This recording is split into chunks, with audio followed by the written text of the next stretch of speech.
Hi, and welcome back to my channel. My name is Rachel.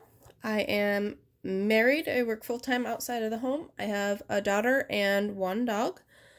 In this video, I'm here to go over my 2019 debt recap. My husband and I are on a journey to become debt-free. But this is just kind of laying out the journey as it happened for 2019 and the progress and setbacks that we encountered along the way. So let's just get things started off. As of January 1st, 2019, we had 3 debt accounts for a total of $79,201. So we had paid from December, but I didn't get that information. As of February 1st, and these 3 debt accounts were a car note, the mortgage on the second house that we own, and my husband's student loans. In February, the same 3 accounts for a total of $78,766. So this was a decrease of $435. As of March 1st, the same 3 loans for a total of $78,329. which is a decrease of $437. In April, again, the same 3 notes, the same 3 debts, for a total of $75,520, for a total decrease of $2,809. We had a fairly decent tax return at that point, but we had a few things that we cash flowed. And then this was just the residual plus our normal monthly payments. In May, again, the same 3 debt accounts for a total of $75,020. So we paid down $500 in principal. In June, again, the same 3 notes for $74,515, a decrease of $505. As of July 1st, the same 3 notes, or debts. Sorry, I keep calling them notes. Another piece of terminology is kind of like a promissory note, and that's what I just keep referring to it. For some reason, notes is in my head. For a total of $74,013, this was a decrease of $502. So, then we hit August 1st. So during the month of July, round about the middle of July to a little bit later, we put ourselves further into debt. Now, we obtained a loan, 0% interest for 6 months for $7,711. This was for the fence that we needed to install for our dog. Because he couldn't handle people, and a visual barrier as well as a physical barrier was a good thing. So we actually increased our debt to $81,214. Now, this fence that we took on, we did not pay against that debt other than the minimum payments until after the fence was installed, which is why we hung on to it for a few months, because our fence wasn't actually installed until October. So that actually increased our total debt balance by $7,201.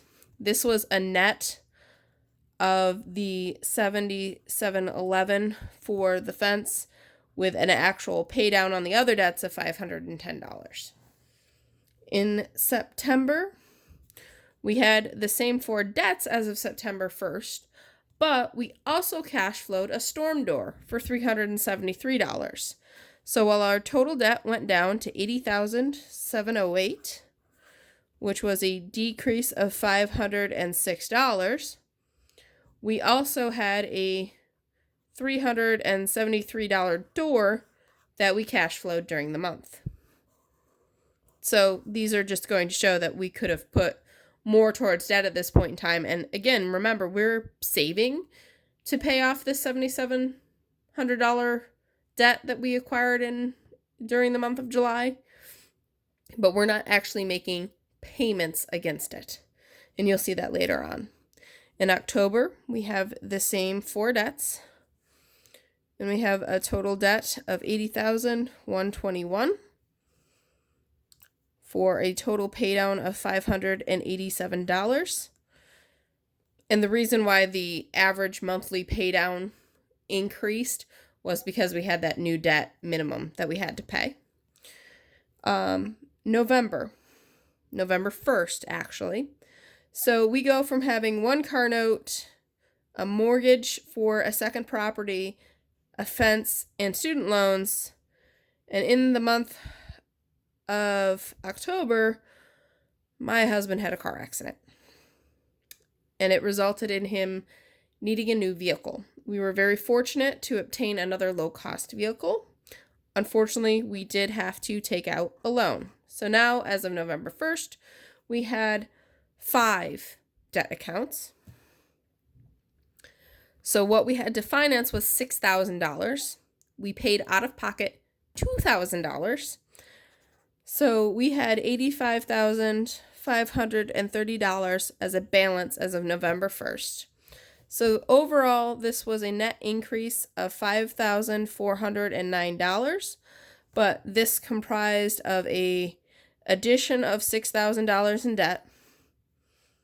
We also had a debt, an actual debt pay down on the other debts of $591, and we also cash flowed a $2,000 payment because the car was actually worth $8,000. So we had a lot of cash flowing in and out. And actually I think in the month of October, we also, was it October? Maybe it was September. October or September, forgot to mention and didn't write it down, we paid for a $3,000 bill for our driveway to get paved. So we've had a lot of money flowing in and out of our accounts. It's just, unfortunately, our debts have grown. So in November, our 5 debts are 2 car loans, a mortgage on a second home, and